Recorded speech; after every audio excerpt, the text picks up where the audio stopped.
بسم اللہ والصلاة والسلام علی رسول اللہ صلی اللہ علیہ وسلم۔ آج نماز جنازہ کے متعلق کچھ باتیں عرض کی جائیں گی۔ تو جب بھی آپ نماز جنازہ پڑھیں تو صفیں درست ہوں، تو جب نیت کا بولا جائے کہ نیت کر لیں تو دل میں یہ نیت کریں کہ میرا رخ قبلے کی طرف ہے اور میں اب نماز جنازہ پڑھوں گا، جس میں 4 تکبیریں ہوں گی اور اس کے بعد سلام۔ یہ ذہن میں ہو کہ میرے رخ قبلے کی طرف ہے اور اب میں نماز جنازہ پڑھوں گا، جس میں 4 تکبیریں ہوں گی، جس میں درود و سلام ہوگا، اللہ کی ثنا ہوگی اور دعا ہوگی اور سلام ہوگا۔ یہ ذہن میں سارا نقشہ آپ کے آ جائے۔ اور بعض علاقوں میں رواج ہوتا ہے کہ امام صاحب کو اونچی آواز سے نیت سناتے ہیں، اور جس سے کا نیت نہ سنائی جائے تو کہتے ہیں دیکھو جی امام صاحب کو نیت ہی نہیں آتی۔ تو یہ ایک پرانا رواج ہے، ابھی بھی چل رہا ہے۔ تو ہر آدمی نے اپنی نماز پڑھنی ہے اور اس میں اسے نیت کرنی چاہیے، اسے پتہ ہو کہ اب میں کیا کرنے لگا ہوں، اب میں کیا کر رہا ہوں۔ اسی کا نام ہے نیت۔ اتنا مشکل مسئلہ ہی نہیں ہے کہ اتنا پتہ ہو کہ اب میں کیا کرنے لگا ہوں، ظہر کی نماز پڑھنے لگا ہوں، عصر کی یا نماز جنازہ یا عید پڑھنے لگا ہوں، اتنا پتہ ہو اور اس میں کیا کیا ہوتا ہے، بس یہ پتہ ہو، اسی کا نام ہے نیت۔ اور قبلے کی طرف آلریڈی آپ کا رخ ہوگا ہی، تو اسی طرح جب آپ نماز جنازہ پڑھنے لگیں تو ذہن میں یہ نیت ہو اب میں نماز جنازہ پڑھنے لگا ہوں، اس میں 4 تکبیریں ہوں گی، اللہ کی حمد و ثنا ہوگی، درود و سلام ہوگا اور اس کے بعد دعا ہوگی، پھر سلام۔ تو نماز جنازہ کے اندر 4 تکبیریں ہوتی ہیں جو کہ فرض ہوتی ہیں۔ تو جب پہلی تکبیر امام صاحب کہیں گے اللہ اکبر، تو آپ نے بھی ساتھ دل میں ایسا ایسا کہنا ہے اللہ اکبر، اور اس کے بعد ثنا پڑھنی ہے، نماز والی جو ثنا ہے، سبحانک اللہم و بحمدک و تبارک اسمک و تعالی جدک و لا الہ غیرک، یہ بھی پڑھ لیں پھر بھی ٹھیک ہے۔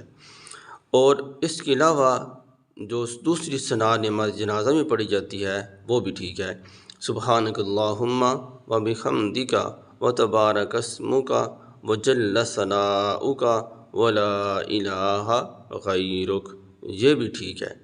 اور اس کے بعد سورہ فاتحہ پڑھی جاتی ہے بعض جگہوں پر۔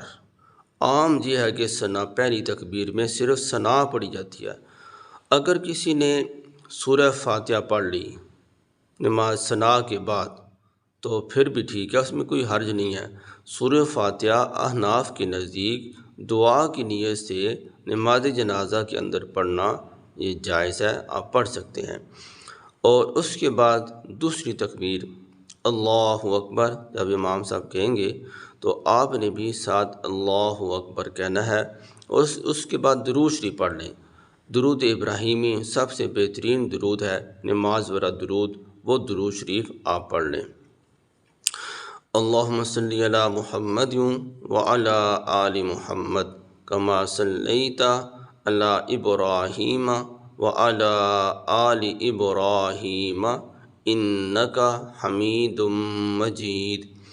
اللہم بارک علی محمد وعلی آل محمد کما بارکت علی ابراہیم وعلی آل ابراہیم انک حمید مجید۔ یہ والا درود شریف ہے نماز والا، یہ بھی ٹھیک ہے۔ اس کے علاوہ جو مختصراً درود ہے جو نماز جنازہ میں خاص طور پر پڑھا جاتا ہے وہ بھی ٹھیک ہے۔ آسانی کے لیے یہ ہے کہ آپ نماز والا درود ہی پڑھ لیں، اس میں آسانی رہے گی۔ اور تیسری تکبیر اللہ اکبر جب امام صاحب کہیں گے تو آپ نے بھی اللہ اکبر کہنا ہے دل میں، ہاتھ نہیں اٹھانے، اور اس کے بعد پھر آپ نے دعا جو ہے میت کی دعا وہ پڑھنی ہے۔ اور اللہم اغفر لی حینا و میتنا و شاہدینا و غائبینا و صغیرنا و کبیرنا و ذکرنا و انثانا و ذکرنا، اس کے اوپر زال ہے ذکرنا، یہ زال بریک پڑ جاتی ہے نرمی سے پڑھی جائے گی۔ یہ زا نہیں ہے بلکہ ذال ہے، ذاکرینا و انثانا، سا پڑھی جائے گی، یہ سین نہیں ہے، سین سیٹی کی آواز کے ساتھ پڑھی جاتی ہے اور سا نرمی سے پڑھی جائے گی۔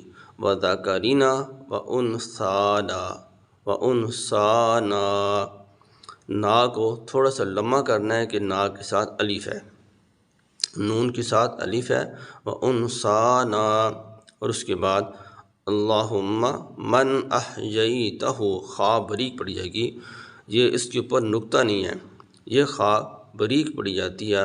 اللہم من احییتہ منا، منا، نا کو تھوڑا سا لمبا کرنا ہے، غنہ بھی ہوگا۔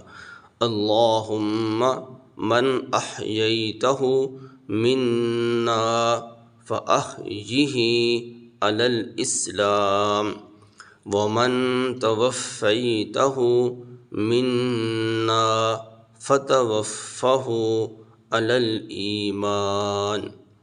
یہ ایک دعا ہے تیسری تکبیر کے بعد جو نماز جنازہ میں پڑھی جاتی ہے۔ اس کے علاوہ بھی احادیث مبارکہ میں اور بھی دعائیں آئی ہیں، وہ بھی آپ پڑھ سکتے ہیں۔ اگر کوئی پڑھے تو یہ نہیں کہنا کہ یہ تو نے یہ دعا کیوں پڑھتی ہے، وہ کیوں نہیں پڑھی، اللہم اغفر لی حینا والی۔ تو کوئی بھی دعا جو حدیث میں موجود ہے نماز جنازہ میں پڑھی جاتی ہے، اگر کوئی بندہ وہ دعا پڑھ لیتا ہے تو اس میں کوئی حرج نہیں ہے، اس نے وہ دعا صحیح پڑھی ہے۔ اور اس کے بعد چوتھی تکبیر ہے اللہ اکبر، آپ نے بھی اسی طرح اللہ اکبر کہنا ہے، اور پھر دائیں طرف سلام پھیرنا ہے، السلام علیکم ورحمۃ اللہ، اور ساتھ نیت کر لیں اس طرف جتنے فرشتے اور لوگ ہیں، امام صاحب اگر اس طرف ہیں، سب پر اللہ کی سلامتی، رحمتیں، برکتیں ہوں۔ اور پھر جب بائیں طرف سلام پھیرے گی السلام علیکم ورحمۃ اللہ، تو پھر یہ نیت کرنی ہے اے اللہ اس طرف جتنے بھی مسلمان ہیں، جنات ہیں، انسان ہیں، اور امام صاحب اگر اس طرف ہیں تو سب پر اللہ تیری سلامتی، برکتیں، رحمتیں ہوں۔ تو اس کے بعد ہاتھ کھول دینے ہیں۔ ہاتھ کھولنے کا مطلب طریقہ یہ ہے، جب ایک طرف آپ سلام پھیریں تو پھر ایک ہاتھ ایسے، مثلا آپ نے ہاتھ باندھے ہیں، ایک ہاتھ ایسے کھول دیں، اور جب دوسری طرف سلام پھیریں گے تو دونوں کھول دیں، تو یہ بھی طریقہ ٹھیک ہے۔ اور اسی طرح جب یہ ہے کہ جب آپ ایک طرف سلام پھیریں تو دوسرا سلام جب تھوڑا سا ہو جائے تو دونوں ہاتھ کھول دیں، تو یہ بھی ٹھیک ہے۔ دعا کہ اللہ تعالیٰ توفیق عمل نصیب فرمائے۔